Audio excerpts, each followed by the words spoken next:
상진 씨는 여자친구와 조련하기로 했다는 이야기를 합니다. 졸혼은 들어봤는데 조련은 뭐예요? 결혼 생활을 졸업하는 게 졸혼이라면 연인 관계를 졸업하는 게 졸현이에요. 그게 이별이랑 어떤 차이가 있는 거죠? 이별은 끝이지만 조련은 쉼이에요. 여자친구와 결혼 시기를 두고 의견차가 커서 만나면 자꾸 싸우기만 하더라고요. 그래서 3개월 떨어져 있기로 했어요. 각자 결혼이냐 이별이냐 진지하게 생각해보는 시간이 되겠네요. 결국 헤어지게 되어 이 3개월의 시간이 이별의 수순이 될지라도 감정적이기만 한 이별이 아닌 현명한 헤어짐이라면 상진 씨나 그녀에게 의미 있는 시간이 될 것입니다. 사람은 만나는 법보다 헤어지는 법이 더 어렵습니다. 어떻게 이 사람과 헤어지지? 정말 헤어지는 게 맞을까? 누구나 살면서 이별을 고민하는 순간이 옵니다. 빨리 끝내고 싶어 단호하게 관계를 정리하는 경우도 있습니다. 그렇지만 나를 위해서 그리고 다음 만남을 위해서 잘 끝내야 합니다. 그 사람과의 관계도 슬프고 억울한데 다음도 그 모양이라면 끔찍할 수 있겠지요. 작가는 이혼을 앞둔 부부가 상담하러 왔을 때 쟁점은 화해가 아니라 어떻게 잘 헤어지게 할까라고 말합니다. 잘 헤어지고 다음에 다시 만나는 편이 서로를 엉망진창으로 만들며 붙들고 있는 것보다 낫다는 것을 당사자가 받아들일 수 있도록 돕는 것이라고 합니다. 앞선 상진 씨의 커플의 3개월간의 조련 기간은 현명합니다. 보통의 헤어짐은 격정적인 감정만 동원되기 마련인데 이런 시간을 가지면 관계에 대해 사색하게 됩니다. 관계의 미래를 가늠함으로써 헤어질지 말지를 주체적으로 결정하게 됩니다. 이별을 고민할 때는 이런 주체성을 갖기가 어렵습니다. 자신이 일방적으로 당했다는 피해 의식이 드니 상대에게 매달리거나 집착하게 되고 심지어 헤어지자는 연인에게 폭력을 행사하는 일까지 생깁니다. 생각은 0이고 감정만 100인 상태는 서로에게 좋지 않습니다. 이별을 생각 중이라면 맥없이 상대에게 끌려다니지 말고 자신에게 생각할 시간을 줍시다. 이혼 전에 숙려 기간을 갖는 것처럼 말입니다. 법적인 관계가 아니더라도 이런 숙려 기간은 큰 도움이 됩니다.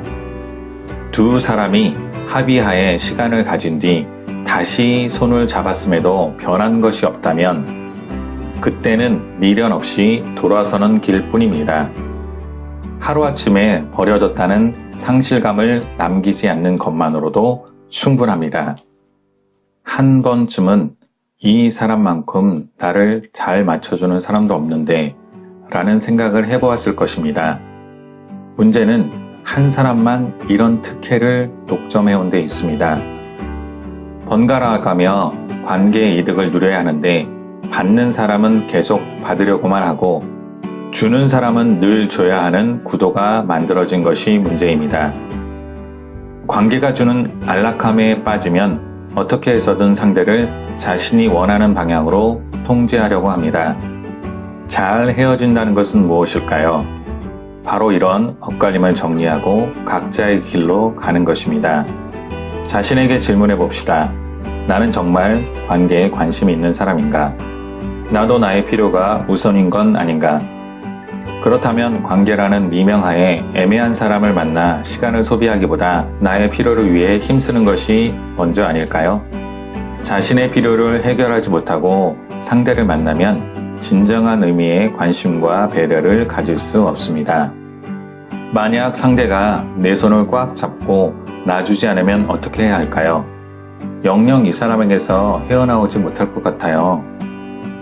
관계에는 작용과 반작용의 법칙이 있습니다. 한쪽이 힘이 없어지면 반대쪽은 자연히 없어집니다. 다만 혼자 결정하고 혼자 빠져나와야 합니다. 놓는 과정에서조차 상대의 동의나 협력을 기대할 수 없는 상황입니다. 그렇지만 내가 손을 놓는 순간 사실상 기존의 관계는 끝나게 되어 있습니다. 잘 헤어지는 것은 파괴를 향한 질주를 멈춘다는 말입니다. 브레이크가 필요합니다.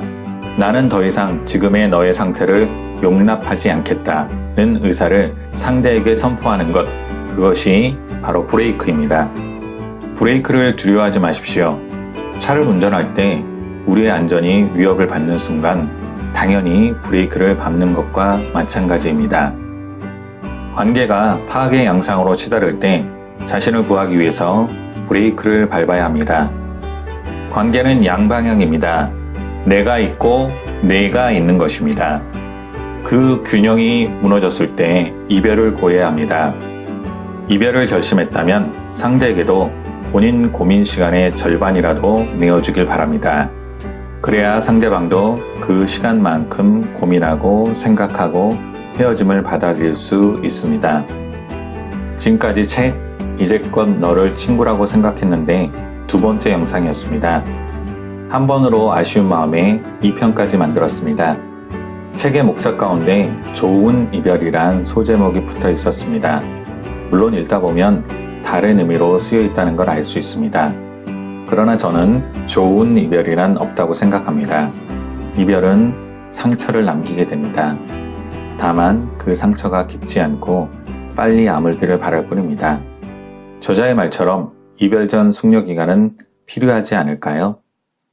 좋은 이별보다 건강한 이별을 준비하는 책이라고 말씀드리고 싶습니다.